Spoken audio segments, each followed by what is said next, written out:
Hi guys, welcome back to my channel rainbow Sandhya. आज के video में हम बात करेंगे कि हमारे मन में अपनी किसी भी विश या किसी भी डिजायर के लिए जो निगेटिविटी चलती है, जैसे कि डाउट, फियर, वरी, ये सब चलता है, तो उसे हम कैसे लेट गो करें। लेट गो का मतलब कैसे छोड़ें हम, मतलब कैसे भूलें उस चीज को। किसे भूलना है? उस निगेटिविटी को, उस टेंशन को, अपनी विश को नहीं। तो सबसे पहली चीज़ तो ये है कि अगर आपको अपनी किसी भी डिज़ायर या किसी भी विश को लेकर डर लग रहा है, डाउट आ रहा है आपको कि पता नहीं वो आपको मिलेगी, वो डिज़ायर पूरी होगी या नहीं, तो उसके पीछे कोई ना कोई रीज़न होता है। फॉर एग्ज़ाम्पल, जैसे मेरी डिज़ायर है कि मैं अपने लिए बहुत बड़ा-सा एक घर खरीदूँ, लेकिन मेरे माइंड में क्या चल रहा है कि अभी तो मेरे पास उतने पैसे नहीं हैं कि मैं घर खरीद सकूँ, और कहाँ से आएँगे इतने सारे पैसे। तो मेरी जो ये डिज़ायर है, जिस पे मुझे डाउट हो रहा है, उस डाउट के पीछे का रीज़न क्या है? पैसे, कि मेरे पास अभी पैसे नहीं हैं और कहाँ से आएँगे पैसे। दूसरा एग्ज़ाम्पल, मान लो आप किसी बहुत बड़ी कंपनी में जॉब मैनिफेस्ट कर रहे हो। आप इंटरव्यू के लिए जा रहे हो, बट आपको डर लग रहा है कि पता नहीं वो जॉब आपको मिलेगी या नहीं मिलेगी, क्योंकि आपके माइंड में चल रहा है कि मेरे पास तो एक्सपीरियंस नहीं है, मेरी कम्युनिकेशन स्किल भी अच्छी नहीं है, मेरी इंग्लिश अच्छी नहीं है, और भी जो क्वालिटीज़ हैं वो मेरे अंदर नहीं है। तो आपकी जो ये डिज़ायर है, जिस पे आपको डर लग रहा है, उस डर के पीछे का रीज़न क्या है? सेल्फ डाउट, सेल्फ कॉन्फिडेंस, कि मेरे पास एक्सपीरियंस नहीं है और मेरे पास सारी क्वालिटीज़ नहीं है। एक और एग्जांपल लेते हैं।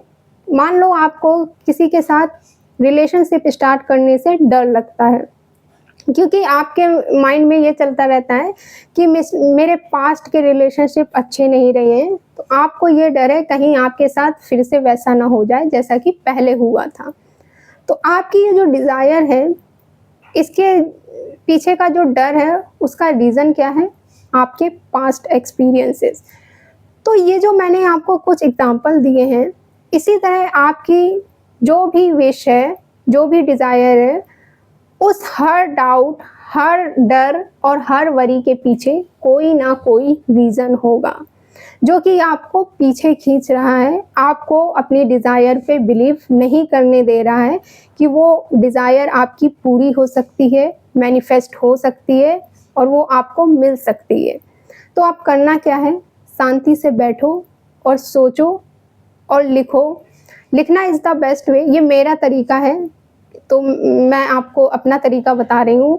अगर आपको सोचना अच्छा लगता है, सोच के कर सकते हो, आपका तरीका कुछ और है, तो आप उस तरीके से कर सकते हो। बट मेरा तरीका तो लिखना है, क्योंकि मैं जब लिखने बैठती हूँ तो मेरे अंदर के सारे छुपे हुए नेगेटिव थॉट्स, सारे फ़ियर, सारे डाउट सब बाहर निकल आते हैं। पेन रुकता ही नहीं है मेरा जब मैं लिखना शुरू करती हूँ। तो आप अपना तरीका ढूँढो कि आप किस तरीके से रीज़न फाइंड आउट कर सकते हो। तो आप ये ढूँढो कि आपकी जो डिज़ायर है, जिस पे आपको बिलीव नहीं हो पा रहा है, उसके पीछे का क्या रीज़न है, और जब रीज़न मिल जाए आपको, तो उस रीज़न पे काम करो, मतलब उसे सॉल्व करो। जब आपके माइंड में बहुत सारे नेगेटिव थॉट्स चलते हैं ना, कि अगर ऐसा नहीं हुआ, वैसा नहीं हुआ तो क्या? तो अपने आप को एनालाइज़ करना होगा आपको थोड़ा-सा, क्योंकि मैं या कोई और आपको नहीं बता सकता है कि आपके रीज़न क्या हैं। मैं अपनी रीज़न बता सकती हूँ, कोई और अपने रीज़न बता सकता है। आप ही बता सकते हो कि आपकी क्या डिज़ायर है, और आपको अपनी डिज़ायर पे क्यों डाउट हो रहा है, क्यों डर लग रहा है। तो आप खुद देखो, अपने आप से पूछो कि क्या प्रॉब्लम है? क्या रीज़न है कि मुझे अपनी विश पे, अपनी डिज़ायर पे बिलीव नहीं हो पा रहा है? उस रीज़न पे काम करो, उसे सॉल्व करो। ये तो हुई एक चीज़। अब दूसरी चीज़, एक जो सबसे कॉमन थॉट हमारे माइंड में क्या आता है कि अगर ऐसा नहीं हुआ तो क्या?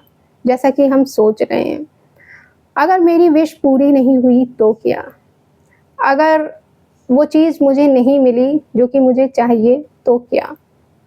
तो क्यों ना हम अपने माइंड को ट्रेन कर लें इस टाइप के नेगेटिव थॉट्स को डील करने के लिए। फॉर एग्ज़ाम्पल, जैसे मेरी ये डिज़ायर है कि मैं अपने लिए ना कोई बहुत ही अच्छी सी लग्ज़रियस कार खरीदूँ, जैसे कि BMW या ऑडी, और ज़्यादा मुझे कार के नाम ज़्यादा पता नहीं है। तो मान लो मुझे कोई लग्ज़रियस कार चाहिए, लेकिन मेरे माइंड में क्या चल रहा है कि अभी तो मेरे पास इतने पैसे नहीं है कि मैं कार खरीद सकूँ अपने लिए, और मुझे कार चलानी भी नहीं आती है, और मेरे पास कार रखने के लिए जगह भी नहीं है। और मेरे माइंड में फिर ये भी आता है कि यार इतनी महंगी कार क्यों लूँ?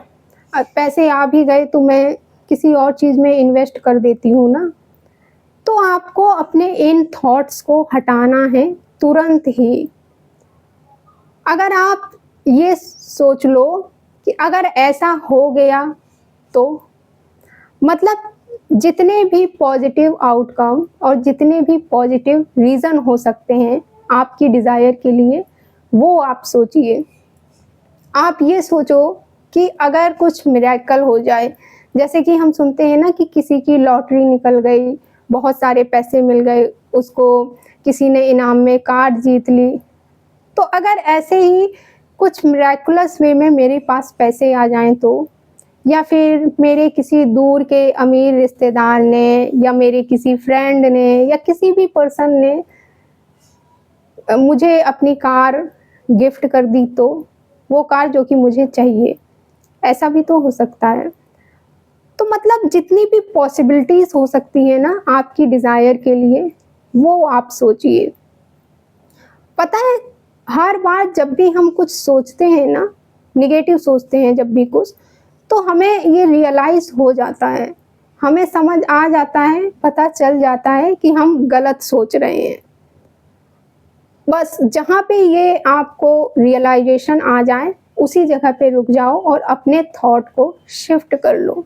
कैसे करोगे शिफ्ट? फॉर एग्ज़ाम्पल, जैसे कि आपके मम्मी-पापा कहीं बाहर गए हैं घूमने। अब लेकिन जब वो गए हैं तो उनका कॉल नहीं लग रहा है, आप मैसेज कर रहे हो, कोई उनका रिप्लाई नहीं आ रहा है। अब आपके माइंड में बहुत सारे थॉट चल रहे हैं कि कहीं कुछ गलत तो नहीं हो गया मम्मी-पापा के साथ, कहीं एक्सीडेंट तो नहीं हो गया मम्मी-पापा का, कहीं मम्मी-पापा की तबीयत ख़राब तो नहीं हो गई, कहीं उनका सामान तो चोरी नहीं हो गया। मतलब बहुत सारी चीज़ें आपके माइंड में चल रही हैं। और फिर जब आपको ये लगने लगेगा नहीं, मैं ये गलत सोच रही हूँ, बस जहाँ पे आपको ये लगने लगे ना, ये रियलाइज़ेशन होने लगे कि मैं गलत सोच रही हूँ, अपने थॉट को शिफ्ट कर दो, तुरंत ही। आप ऐसे सोचो कि हो सकता है कि बैटरी नहीं हो मोबाइल की, या नेटवर्क की प्रॉब्लम हो, या फिर मम्मी-पापा भूल गए हों, बहुत भीड़-भाड़ हो ट्रैवल करने में, इस वजह से नहीं कर पा रहे हों वो फ़ोन कॉल। तो आप इस तरीके से तुरंत अपने थॉट को शिफ्ट कर सकते हो। पता है, थॉट को आप शिफ्ट तब नहीं कर पाते हो जब आप बहुत ज़्यादा डिले कर देते हो। आपको रियलाइज़ेशन भी हो गया कि नहीं मैं गलत सोच रही हूँ, बट फिर आप और जब सोचते ही जाते हो, तो फिर पूरा एक जाल बन जाता है। फिर आपके लिए उस थॉट को शिफ्ट करना मुश्किल हो जाता है। तो ये ना हैबिट बनानी पड़ेगी आपको, और ये प्रैक्टिस से आता है। थोड़ा-सा प्रैक्टिस करना पड़ेगा आपको अपने थॉट्स को शिफ्ट करने के लिए। ये था आज का पूरा वीडियो कि हम किसी भी डिज़ायर के लिए या किसी भी विश के लिए जो नेगेटिविटी चलती है, जो हमें डर लग रहा होता है, डाउट आ रहा होता है अपनी विश को लेकर कि वो पूरी होगी या नहीं, तो आप ऐसे उसको सॉल्व कर सकते हो। पहली चीज़ तो ये है कि रीज़न ढूँढो कि क्या रीज़न है जिसकी वजह से आपको ऐसा फ़ील हो रहा है। दूसरी चीज़, अपने थॉट को शिफ्ट करो और तुरंत शिफ्ट करना सीखो, बिना किसी देरी के। ठीक है? इस वीडियो को हम यहीं एंड करते हैं। मिलते हैं फिर नेक्स्ट वीडियो में। Thank you for watching this video. Bye, take care.